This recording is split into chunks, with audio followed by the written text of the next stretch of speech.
Bom dia, pessoal, tudo bem com vocês?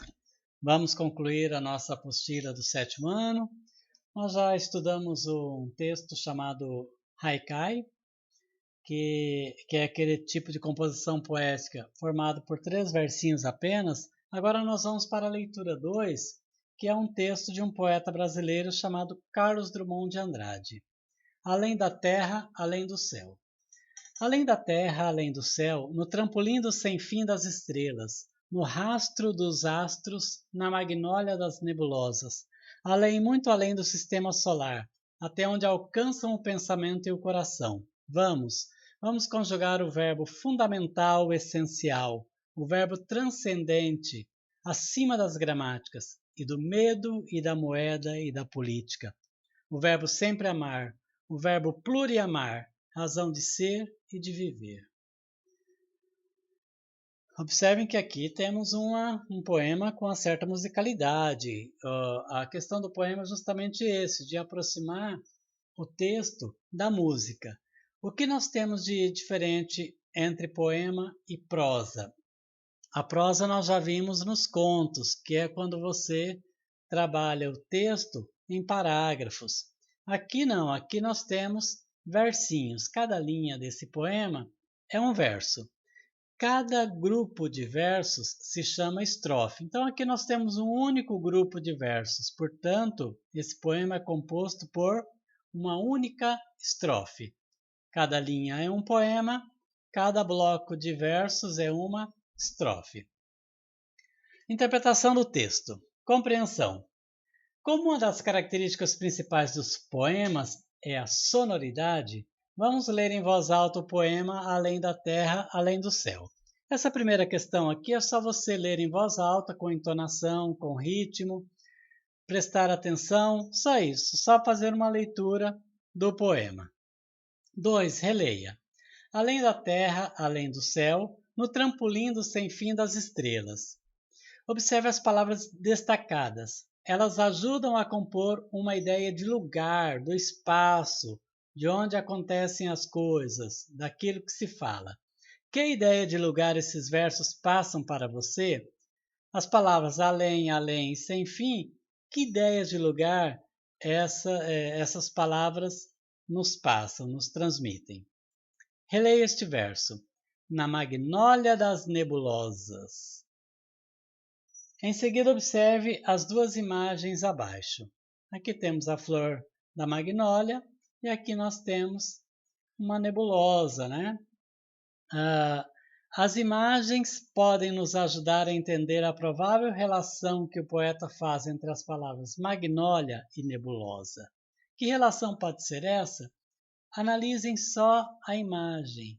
Que relação o poeta faz dessas duas imagens para escrever o seu poema? 4. O que significa conjugar um verbo? No poema, o que pode significar conjugar os verbos pluriamar e sempre amar? Pensem o que é conjugar um verbo. Dê uma pesquisadinha ali na internet, se você não se lembrar do que é conjugar um verbo, e responda essa questão. Linguagem e construção do texto. Recursos da linguagem poética.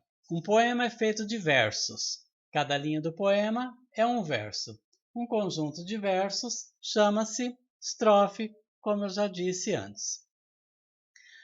Você observou que o haikai é um poema de uma estrofe com 3 versos. Quantas estrofes e versos há no poema de Drummond?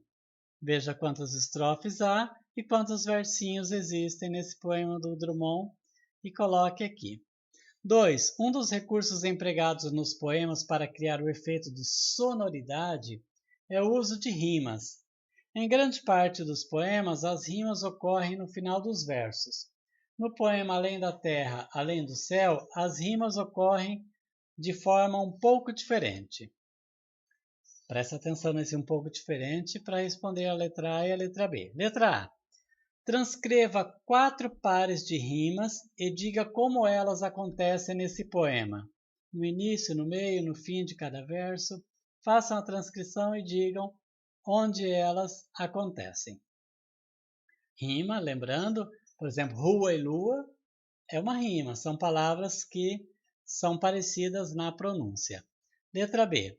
Nas palavras rastros e astros, que outro recurso foi empregado além da rima? Então, astros e rastros já é um exemplo de rima que você tem no texto.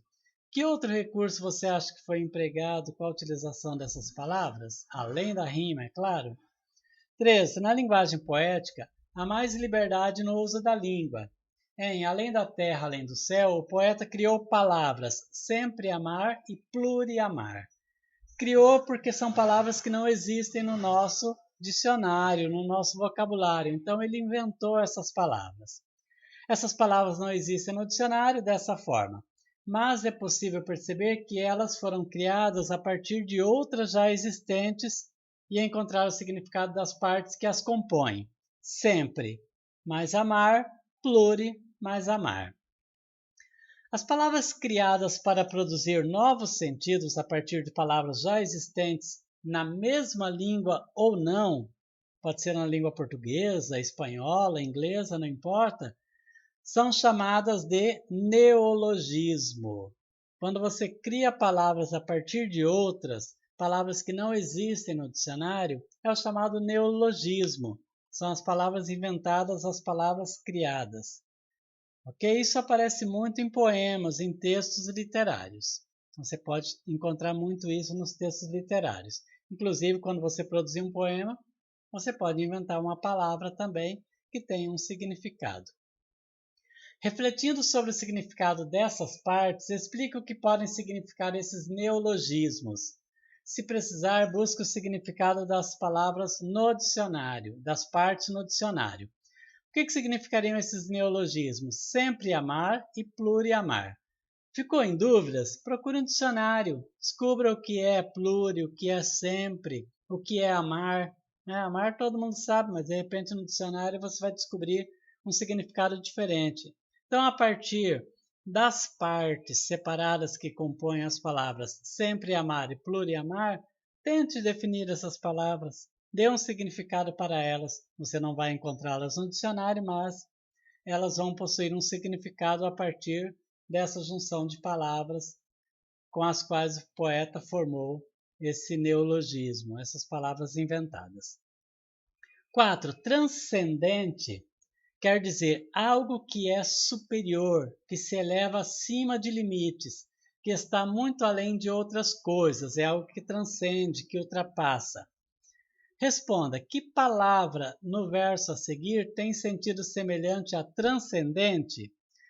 O verbo transcendente acima das gramáticas. Qual é a palavrinha que tem o mesmo significado de transcendente? 5. Cite mais duas palavras do poema que exemplificam a ideia de transcendente, de transcendência.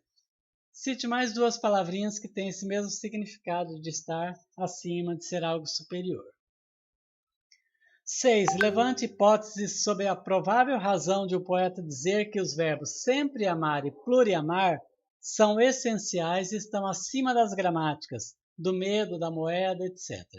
Está acima de qualquer valor, valor econômico, dos nossos medos, dos nossos anseios, acima da gramática, das regras gramaticais, ok? Pensem nisso e escrevam uma resposta bacana e levante hipóteses sobre essa provável razão, ok? Conversa em jogo, poesia e antologia. Gostou do poema de Drummond? Você acha que ele tem poesia e que, portanto, estimula nossos sentimentos, nossa sensibilidade? Lembrando que poema é o texto escrito ou declamado, dividido, separado em versinhos e em estrofes.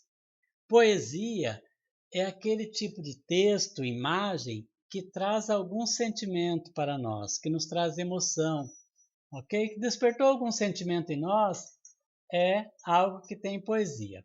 Para você, esse poema tem poesia? Ele estimula os nossos sentimentos, a nossa sensibilidade? Sim ou não?